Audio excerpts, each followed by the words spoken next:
अगर लग रहा है कि एक अटैक यहाँ हमारे पास में हुआ है तो अगली बार के लिए वहाँ से उठ के उस जगह में जाना जहाँ पहले से हुआ है। आम जनता ये जान नहीं पाएगी तो क्यों करना चाहिए और किस प्रकार से ये पूरी प्रक्रिया होगी? पत्ती के आकार पे आपने देखा होगा कि वो काले पेंट लगा लेते हैं। ये एक तरीका होता है ताकि आपको कोई पहचान मत पाए। जैसे चद्दर झाड़ते हैं इस टाइप का कंपन होता है, कंपन से घर गिर सकते हैं, बिल्डिंग गिर सकती है, पेड़ गिर सकते हैं। इसमें पर ब्लैकआउट क्यों करना चाहिए, किस स्थिति में करना चाहिए? हवा में ही फायर करती है। अगर किसी गलती से वो चूक जाते हैं तो कुछ ही चंद मिनटों में वो यहाँ तक पहुँच सकते हैं।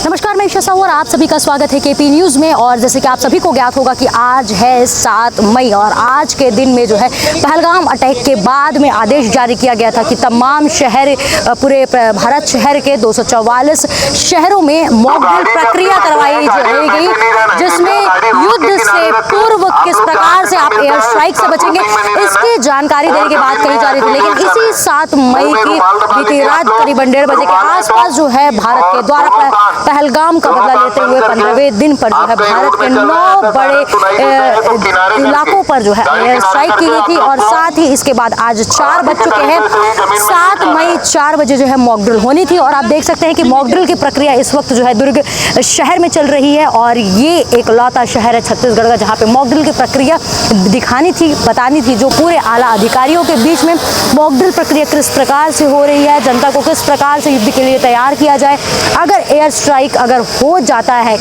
तो किस प्रकार से वो उससे बचेंगे, तमाम जानकारी जो है इस वक्त दी जा रही है। और इस प्रक्रिया में आप देख सकते हैं कि जो भी व्यक्ति आवागमन करते रहेंगे वो अगर रोड पे उस वक्त मौजूद रहेंगे तो सीधे वो अपनी गाड़ी छोड़कर रोड पर उस वक्त लेट जाएंगे और लेटने के दौरान किस चीज़ों का ध्यान दिया जाएगा उसे जो है विस्तार रूप से इस पर दिखाया जा रहा है कि जब आप लेटेंगे, लेटते ही अपने मुंह के बीच में कपड़ा दबाएंगे और कपड़ा दबाने के बाद में अपने कानों को हाथ से ढकेंगे और ढकने के बाद में इस प्रकार से जो है आप लेट जाएंगे जब तक कि ग्रीन सायरन वापस से नहीं बच जाएगा।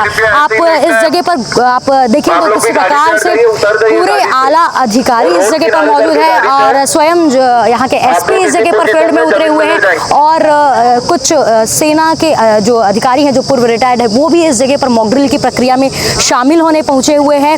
और साथ ही आप देख सकेंगे जो 4 व्हीलर कार में भी मौजूद है उनके लिए भी कुछ गाइडलाइंस जारी की गई थी, उसे भी जो है बताया जा रहा है। और कुछ लोग अभी ऐसे हैं जो इस मॉक ड्रिल की प्रक्रिया में शामिल नहीं हो पा रहे, उसे जो है अधिकारियों के द्वारा समझाया जा रहा है और उसके बाद में इस मॉक ड्रिल प्रक्रिया को जो है करवाया जा रहा है। आप देख सकेंगे कि अभी एडिशनल अभिषेक झा इस वक्त यहाँ पर फील्ड में मौजूद है, लगातार इस पूरे मौके का जायजा ले रहे हैं और बता रहे हैं कि किस प्रकार की मॉक ड्रिल प्रक्रिया होगी और कैसे आप इससे आप बचेंगे। भारत सरकार के द्वारा जो दुर्ग शहर में भी जो मॉक ड्रिल करने के लिए जो निर्देशित किया गया था उसी के तारतम्य में अभी 4 बजे जो है मॉक ड्रिल कराया गया था, जिसमें कि सायरन के जो साउंड है उसके आधार पर लोगों को ये बताया गया कि कब कब किस किस पोजीशन में उनको रहना है। और अभी लोगों के द्वारा प्रतिसाद भी अच्छा मिला, लोग सीखना भी चाह रहे थे और लोगों ने सहयोग किया है। ऐसे 5 जगहों में अभी हमारे यहाँ चल रहा है ये डेमो।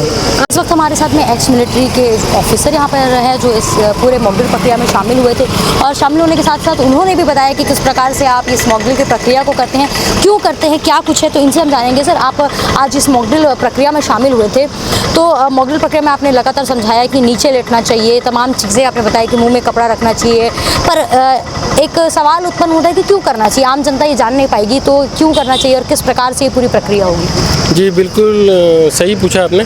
मेरा नाम हरप्रीत सिंह, छत्तीसगढ़ आर्मी फाउंडेशन, हम लोग एक्स सर्विसमैन हैं। और ये जो एयर स्ट्राइक होती है ये ज़्यादातर बॉर्डर एरिया में होती है। यहाँ भिलाई में करने का कारण क्यों है? जब एयर स्ट्राइक होती है तो लोग देखते हैं कि जो इनके मेन पॉइंट्स हैं इंडिया के, यहाँ पर सबसे मेन पॉइंट क्या है आप सभी को पता है, यहाँ पर है भिलाई स्टील प्लांट। तो ये एक चिन्हित है जिससे हमारी अर्थव्यवस्था को हानि पहुँचा सकते हैं। तो अगर बॉर्डर से अगर कोई जहाज़ चलता है तो उसके लिए हमारे पास BSF है और AD रेजिमेंट है जो एयर डिफेंस होती है, जो हवा में ही फायर करती है। अगर किसी गलती से वो चूक जाते हैं तो कुछ ही चंद मिनटों में वो यहाँ तक पहुँच सकते हैं। उसके लिए हमारे को ड्रिल करानी ज़रूरी होती है कि इसके बाद क्या करें। बंदा हफड़ा दफड़ी में गिर जाता है या फिर उनको ये नहीं पता तो क्या करना है। जैसे मैं कहीं पर देख रहा था वीडियो में जहाँ पर स्कूल में दिखाया जा रहा था कि स्कूल के बेंच के नीचे जाना है, ये सरासर नहीं करना है। सबसे पहले करना है कि जब भी सायरन बजे और कोशिश करनी है कि सबके पास विसल हो, क्योंकि अगर मेरे को पता है कि एयर अटैक में क्या क्या कर सकते हैं तो हम आगे बता सकते हैं। मैं जागा हूँ, मैं आगे जगाऊँगा, ये भावना होनी चाहिए। मैं जागा मैं हूँ, ये होना चाहिए कि मेरे पास क्या क्या होना चाहिए। मेरे पास एक विसल होनी चाहिए, जहाँ पर सायरन नहीं बन सकता तो वहाँ पर छोटी छोटी विसल बजानी है, ज़ोर ज़ोर से, 2-2 सेकंड की, 1-1 सेकंड की। उसका ये साइन होता है कि एयर अटैक हो गया।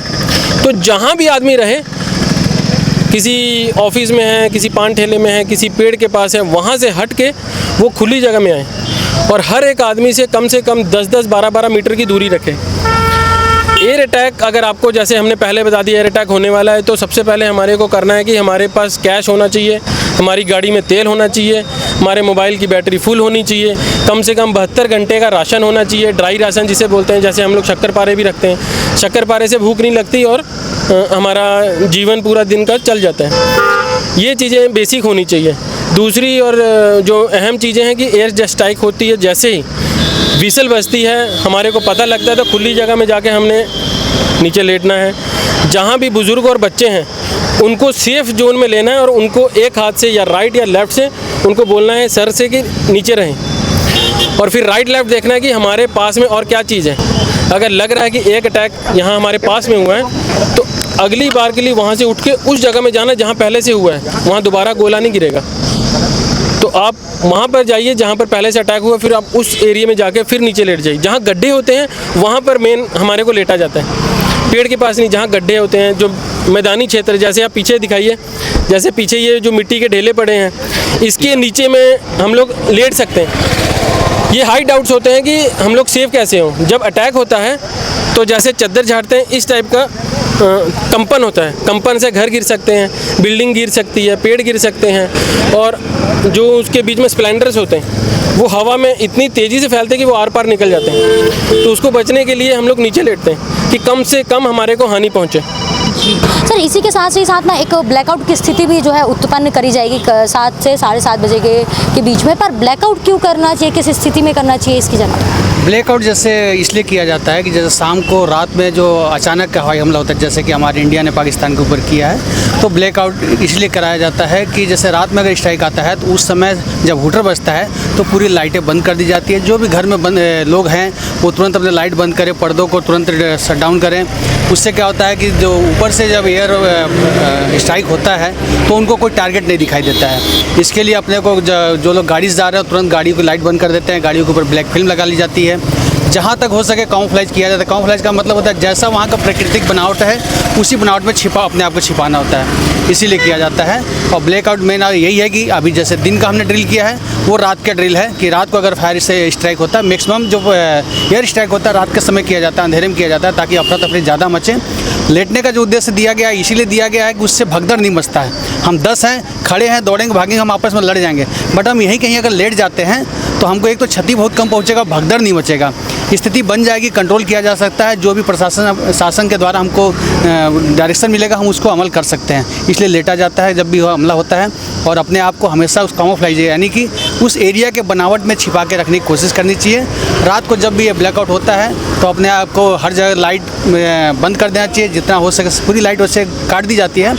कहीं कहीं अगर नहीं कट पाता है तो उसको पर्दे से ढक देना चाहिए। अपनी गाड़ियों में अगर हम चल रहे हैं तो गाड़ी को साइड लगा तुरंत उसकी लाइट को ऑफ कर देना चाहिए। जी मैम, ये प्रक्रिया में आप शामिल थी तो किस प्रकार से आप लोगों को संदेश देंगी कि वो मतलब आगे अगर इस प्रकार की स्थिति होती है तो उस पर वो कार्य करें?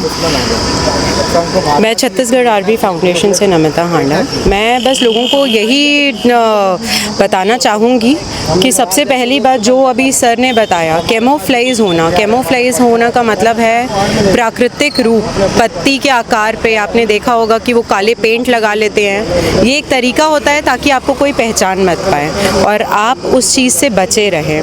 दूसरा सबसे पहला कारण, अगर कुछ भी ऐसा होता है तो आप डरे मत, कॉन्फिडेंटली उस चीज़ को अपने अंदर लेकर तुरंत नीचे लेट जाएं, अपने घर वालों को समझाएं कि हमें क्या करना है। ये सारी प्रक्रिया करने का सिर्फ एक आदेश है, एक मकसद है कि जैसे ही अगर जंग लगती है तो आप लोग सब सेफ हों। जो आम जनता को ये पता नहीं है कि आर्मी वाले या बॉर्डर्स पे जो गांव होते हैं वो किस तरीके से रहते हैं, ये आम जनता तक वो मैसेज पहुंचाने का तरीका है कि अगर जंग लगने के आसार हो चुके हैं और जो अभी पाकिस्तान में रात को 1:30 बजे जो उनको हिट किया, उससे बचाने का एक तरीका जो आम जनता को पता होना चाहिए। तो आपने सुना कि किस प्रकार से ये जो मॉक ड्रिल प्रक्रिया है वो युद्ध के दौरान काम आएगी और कैसे जो है यहाँ की जनता इस मॉक ड्रिल के बदौलत जो है अपने आप को सुरक्षित करेगी। इसकी लगातार कवरेज जो है हम आपको कर कर दिखा रहे हैं।